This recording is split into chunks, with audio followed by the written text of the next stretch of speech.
পক্ষে 10 বার আমি নবীর প্রেমে দরুদ পড়বে, কম পক্ষে 10 বার, বেশি পড়লে আরো ভালো। কম পক্ষে সকাল সন্ধ্যা যারা 10 বার করে দরুদ পড়বে, আমি নবী ওই সকল উম্মতদেরকে সাথে নিয়ে জান্নাতে যাব। আরেকটু জোরে কম। তাহলে এই দরুদ পড়ার অভ্যাস করবো তো ইনশাল্লাহ, করবো তো ইনশাল্লাহ। এই দরুদ আমাদেরকে জান্নাত পর্যন্ত পৌঁছাইতে পারবে। দরুদের এমন পাওয়ার আছে, এমন পাওয়ার আছে। বিশ্বাস হয় আপনাদের? এমন পাওয়ার আছে তো আমার ভাইরা। দরুদের কেমন পাওয়ার শুনবেন। মক্কার ভিতরে একজন হত দরিদ্র ভিক্ষুক আবু জেহেলের কাছে গেছে। কার কাছে? আবু জেহেল লোকটা ভালো না খারাপ? শুধু খারাপ নাকি সর্বোচ্চ লেভেলের খারাপ? এমন কোন পৃথিবীতে এমন কোন মানুষ নাই যে যার নামটা বাবা মা পছন্দ কইরা রাখছে আবু জেহেল? আছে? কোন খ্রিস্টানদের, হিন্দুদের, কোন ধর্মের ভিতরেই পাবেন না, কোন জাতের ভিতরেই পাবেন না যে বাবা মা আবু জেহেলের নামটা তার নিজ সন্তানের জন্য নির্দিষ্ট করেছে, নির্ধারণ করেছে।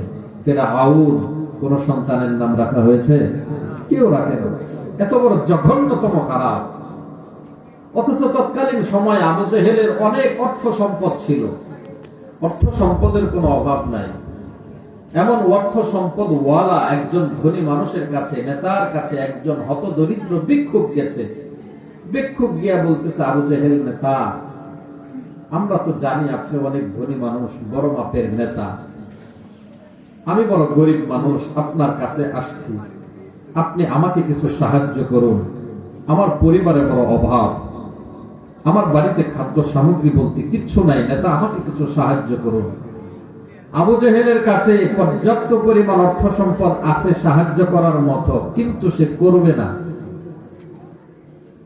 আবু জেহেল করবে না। আবু জেহেল দান না করে, সাহায্য না করে, উল্টা মজা কইরা বলতেছে, আমি তো মক্কার ভিতরে গরিব মানুষ, আমার কাছে সাহায্য করার মতো তেমন কোন অর্থ সম্পদ নাই। তুমি যদি সাহায্য পেতেই চাও, মক্কার ভিতরে নবীর মেয়ের জামাই হযরত আলী, এই আলী হলো সবচেয়ে বড় ধনী মানুষ, আলীর বাড়িতে যাও, তোমাকে সাহায্য করবে। অথচ আপনারা জানেন আলী হইল মক্কার ভিতরে সবচেয়ে গরিব মানুষ ছিল। আলীর বাড়িতে 1 দিন থেকে 3 দিন পর্যন্ত খাবারের অভাবের কারণে চুলায় আগুন পর্যন্ত জ্বলে নাই। কথা বলেন ঠিক কিনা? তাহলে এই যে আবু জেহেল যে বলল নবীর মেয়ের জামাই আলী ধনী মানুষ, কথাটা কি আলীকে সম্মান দেওয়ার জন্য নাকি বেইজ্জতি করার জন্য? ইজ্জত করার জন্য নাকি বেইজ্জতি করার জন্য পাঠালেন?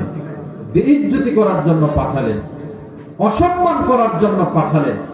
কেন? আবু জেহেলের দিলের ভিতরে এমন একটা ইচ্ছা ছিল, তামান্না ছিল, ভিক্ষুক আমার বাড়িতে আসছে, আমি ওকে সাহায্য দিব না, ওকে মুসলমানের দরওয়াজায় পাঠাবো। আলী তো কিচ্ছু দিতে পারবে না।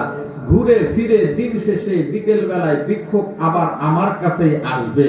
আমি যদি ওকে দান করতে পারি, সাহায্য করতে পারি, ভিক্ষুক আমার মুরিদ হয়ে যাবে। কথা বলেন ঠিক কিনা?